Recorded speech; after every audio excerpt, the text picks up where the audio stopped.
हरे कृष्णा। आप सभी पर कान्हा जी की कृपा सदा सर्वदा बनी रहे। बृहत साम तथा सामनाम गायत्री छंद सामहम मासा नाम मार्गशीर्षो अहम अमृता नाम कुसुमाकर। अर्थात मैं सामों में बृहत साम, छंदों में गायत्री, मासों में मार्गशीर्ष और ऋतुओं में वसंत ऋतु में हूँ। मार्गशीर्ष का महीना जो कि भगवान श्री कृष्ण को अत्यंत प्रिय होता है, साल 2023 में 28 नवंबर से शुरू होगा और 26 दिसंबर को मार्गशीर्ष पूर्णिमा पर समाप्त हो जाएगा।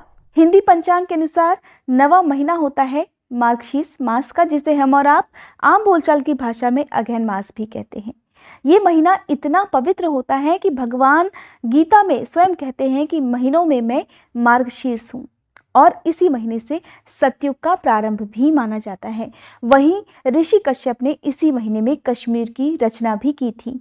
जिस तरह से कार्तिक का महीना भगवान श्री हरि को समर्पित होता है, भगवान श्री हरि को इतना प्रिय होता है कि उनके भक्त पूरे माह एक समय भोजन कर उपवास करते हैं और बहुत सारे नियमों का पालन करते हैं, तो वहीं दूसरी ओर मार्गशीर्ष का महीना भगवान कृष्ण को समर्पित होता है। इस पूरे महीने में ही भगवान कृष्ण की अपार कृपा पाने के लिए उपवास किए जाते हैं और कुछ नियमों का पालन किया जाता है। मार्गशीर्ष मास को अगहन मास कहने के पीछे भी बहुत सारे तर्क हैं। भगवान कृष्ण की पूजा अनेक स्वरूपों में और अनेक नामों से की जाती है, तो इन्हीं स्वरूपों में से एक मार्गशीर्ष में भगवान कृष्ण का रूप माना जाता है। और शास्त्रों में ऐसा भी कहा जाता है कि इस माह का संबंध मृगशिरा नक्षत्र से है। इसी कारण से इस माह को मार्गशीर्ष मास भी कहा जाता है। और ऐसे में कान्हा जी के जो भक्त हैं, जो उन पर अटूट श्रद्धा रखते हैं, वो पूरे महीने कान्हा जी की विशेष रूप से पूजा इस महीने में करते हैं। और आज की इस वीडियो में मैं आपको बताने वाली हूँ मार्गशीर्ष मास यानी कि अगहन मास के महत्व के बारे में।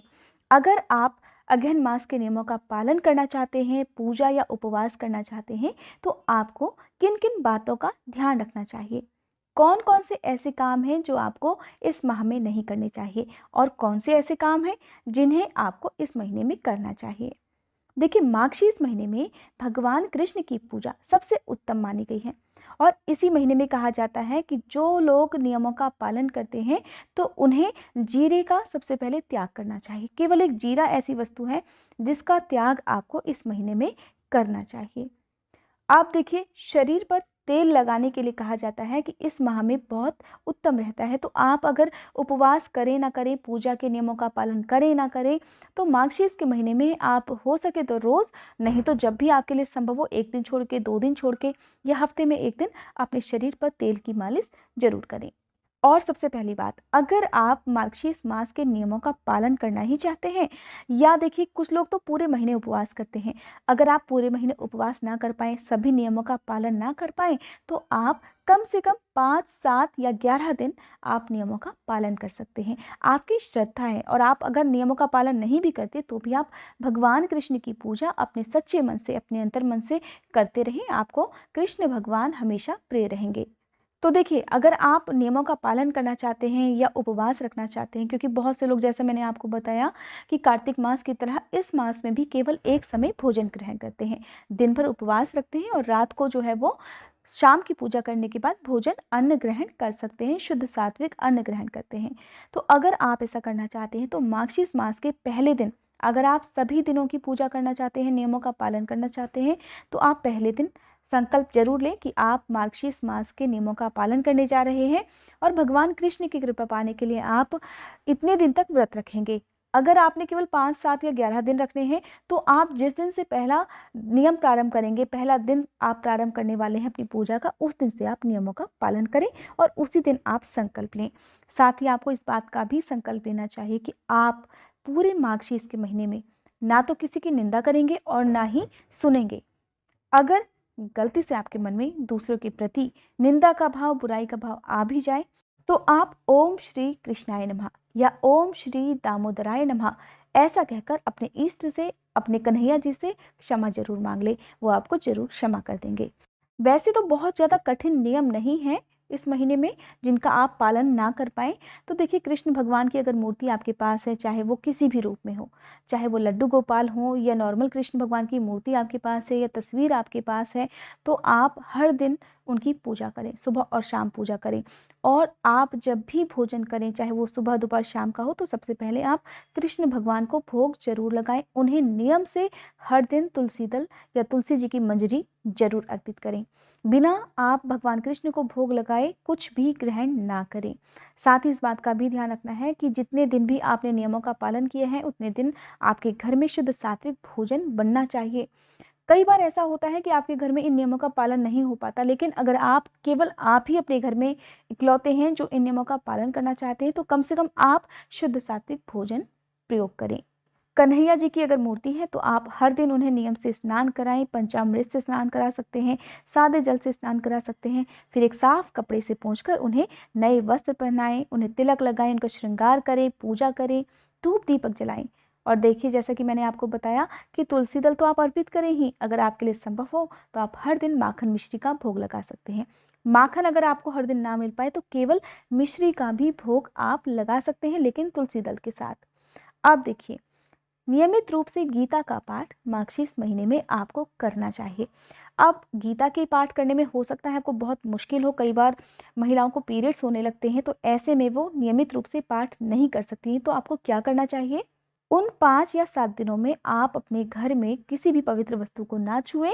आप नियमों का पालन करते रहें, बस मानसिक पूजा आप कर सकते हैं, जैसा मैं आपको अपनी हर वीडियो में बताती हूँ। तो देखिए, मानसिक पूजा तो आप करेंगे ही, लेकिन अगर आप भगवत गीता के पाठ बीच में मिस नहीं करना चाहते तो आप मोबाइल पर, इंटरनेट पर भी सुन सकते हैं। और अगर आप चाहें आपके घर में कोई सदस्य इन पाठों को आपको सुना दे तो और अच्छी बात है। किसी कारणवश, देखिए, हर किसी के घर में हो सकता है कि श्रीमद् भागवत गीता की किताब ना हो, तो ऐसा कहा जाता है अगर आपके आसपास किसी के घर में भी है और अगर आपने केवल भगवत गीता को स्पर्श कर उन्हें प्रणाम भी कर लिया तो उससे भी आपको पुण्य मिलता है। इस महीने में और भी बहुत सारे व्रत आते हैं, जैसे कि गुरुवार का जो व्रत होता है वो माँ लक्ष्मी जी की कृपा पाने के लिए बहुत उत्तम दिन होता है। इस दिन विशेष रूप से माँ लक्ष्मी जी की पूजा की जाती है और बहुत से लोग मार्गशीर्ष महीने से ही माँ लक्ष्मी जी के व्रत भी प्रारंभ कर देते हैं। तो जितने भी गुरुवार पड़े, आपको उन गुरुवार में भी माँ लक्ष्मी जी की पूजा करनी चाहिए। आपकी श्रद्धा है, ना करना चाहें तो कोई बात नहीं। इस बारे में एक अलग से वीडियो मैं अपने चैनल पर जरूर अपलोड करूंगी कि मार्गशीर्ष मास में गुरुवार की पूजा कैसे करें और कौन सी पूजा विधि है, कौन सी कथा आपको सुननी चाहिए, भोग में क्या लगाना चाहिए और खुद क्या खाकर आपको व्रत खोलना चाहिए।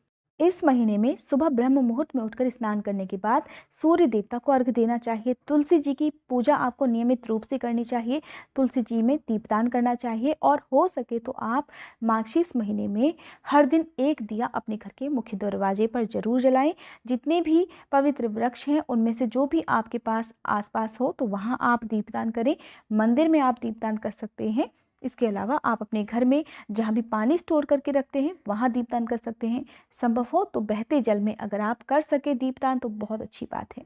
गौवे और बछड़े भगवान कृष्ण को बहुत प्रिय थी, तो कहा जाता है मार्गशीर्ष मास में आप जितनी ज़्यादा गायों की या उनके बछड़ों की सेवा करेंगे उतना ही भगवान कृष्ण आप पर जल्दी प्रसन्न होंगे। हो सके तो अगर आपके आसपास गायें हैं तो उनकी सेवा करें, उन्हें स्नान करा सकते हैं, हरे चारे का प्रबंध कर सकते हैं। नहीं तो आप गौशाला में जाकर हरा चारा दान कर दें या दान दक्षिणा आप दे सकते हैं। मार्गशीर्ष महीने में संतान प्राप्ति की कामना से विशेष रूप से पूजा की जाती है। भगवान कृष्ण की कृपा से जिन्हें संतान सुख नहीं है तो संतान सुख भी मिलता है। इसके लिए आपको हर दिन नियम से बाल गोपाल रूप की या भगवान कृष्ण की पूजा करनी होती है और एक खास मंत्र है जिसे संतान गोपाल मंत्र भी कहते हैं, उसका जाप करना चाहिए।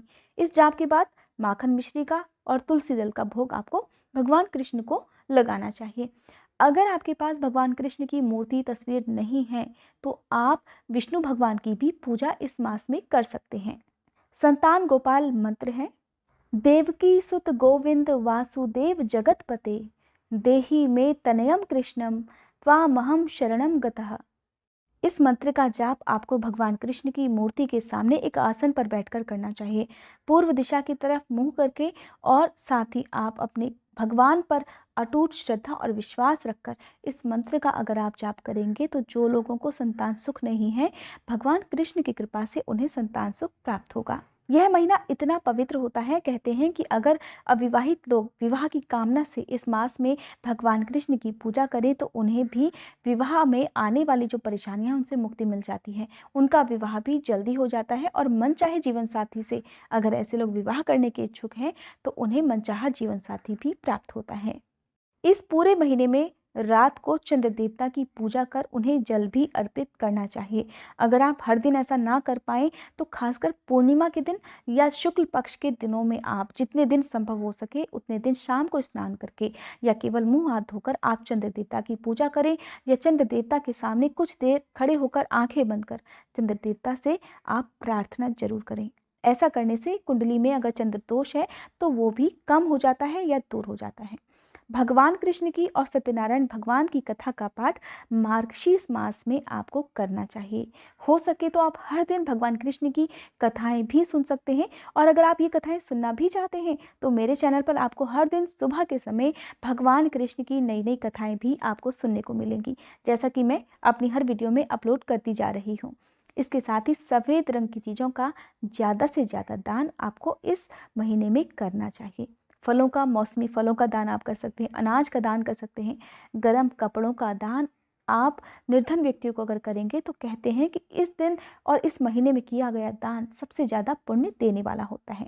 इस महीने में आप अपने घर पर मोर पंख जरूर लेकर आएं और हो सके तो दक्षिणावर्ती शंख की पूजा आप उसी तरह से करें जिस तरह से आप अपने घर में देवी देवताओं की मूर्ति की करते हैं। अगर आपके पास दक्षिणावर्ती शंख नहीं है तो कोई बात नहीं, मंदिर में दक्षिणावर्ती शंख होता है। आपके आसपास अगर मंदिर है तो वहां जाकर अगर आप दर्शन भी कर लें और हाथ जोड़कर प्रणाम भी कर लें तो भी काफ़ी है।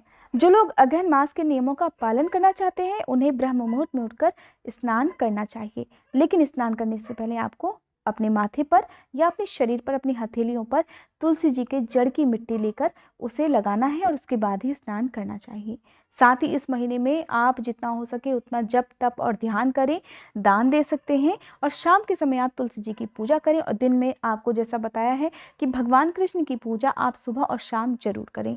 बिना भोग लगाए आप खुद कुछ भी ग्रहण ना करें। देखा जाए तो इस महीने में बहुत ज़्यादा नियमों का पालन आपको नहीं करना होता है। बस आपकी श्रद्धा अगर सच्ची है, मन में कान्हा जी के प्रति अटूट विश्वास है तो मानिए आपकी जो भी मनोकामना है वो अवश्य पूर्ण होगी। अगर आपके लिए संभव हो तो आप मार्गशीर्ष के महीने में वृंदावन, गोकुल या मथुरा भी जा सकते हैं। साथ ही आप यमुना जी में स्नान भी कर सकते हैं। वैसे तो आपको इस पूरे महीने में कम से कम एक दिन पवित्र नदियों में स्नान करना चाहिए। अगर ऐसा संभव नहीं है तो आप घर पर भी नहाने के पानी में गंगा जल मिलाकर इस मंत्र का जाप करते हुए स्नान कर सकते हैं। या तो आप केवल हर हर गंगे मंत्र का जाप करें या केवल इस आसान से मंत्र का जाप भी कर सकते हैं। ये मंत्र है गंगे च यमुने चैव गोदावरी सरस्वती नर्मदे सिंधु कावेरी जले अस्मिन् सन्निधम कुरु। इस मंत्र का जाप आप कर सकते हैं। अगर आप पूरे महीने नियमों का पालन ना कर पाएं तो मार्गशीर्ष महीने में पड़ने वाले कुछ विशेष दिन होते हैं, जैसे कि एकादशी, अमावस्या और पूर्णिमा के दिन। साथ ही गुरुवार के दिन आप विधिवत पूजा करके हो सके तो उपवास भी कर लें और सूर्य देवता की पूजा करें, चंद्र देवता की पूजा आप कर सकते हैं, तो इसका भी पुण्य आपको पूरे मास में की गई पूजा के जितना ही प्राप्त होता है। मार्गशीर्ष मास में गीता जयंती, जो कि मार्गशीर्ष मास के शुक्ल पक्ष की एकादशी का दिन होता है, मोक्षदा एकादशी इस दिन मनाई जाती है। तो उस दिन अगर आप भगवान कृष्ण की पूजा विधि विधान से करते हैं और संभव हो तो उपवास भी कर लें। कहा जाता है इस दिन की गई पूजा पाठ से अक्षय पुण्य की प्राप्ति होती है और व्यक्ति जो है वो बार बार जीवन मरण के बंधन में नहीं बनता और ऐसे व्यक्ति को भगवान कृष्ण की कृपा से मोक्ष की प्राप्ति भी मृत्यु के बाद होती है। तो यही कारण है कि मार्गशीर्ष मास में भगवान कृष्ण की पूजा करने से पूरे महीने में आपको बहुत सारे ऐसे काम हैं, बहुत सारे ऐसे मनोरथ हैं आपके जो पूर्ण हो सकते हैं, खासकर विवाह संबंधी परेशानियों के लिए और खासकर जो लोग संतान प्राप्ति की कामना रखते हैं उन्हें भगवान कृष्ण की पूजा विधि विधान से और विश्वास के साथ इस महीने में करनी चाहिए। अब जानिए इस महीने में आने वाले कुछ प्रमुख त्योहारों के बारे में, व्रत के बारे में। तो इस बार 30 नवंबर गुरुवार के दिन सौभाग्य सुंदरी तीज है। इस दिन तीज माता के साथ ही गणेश भगवान की पूजा की जाती है।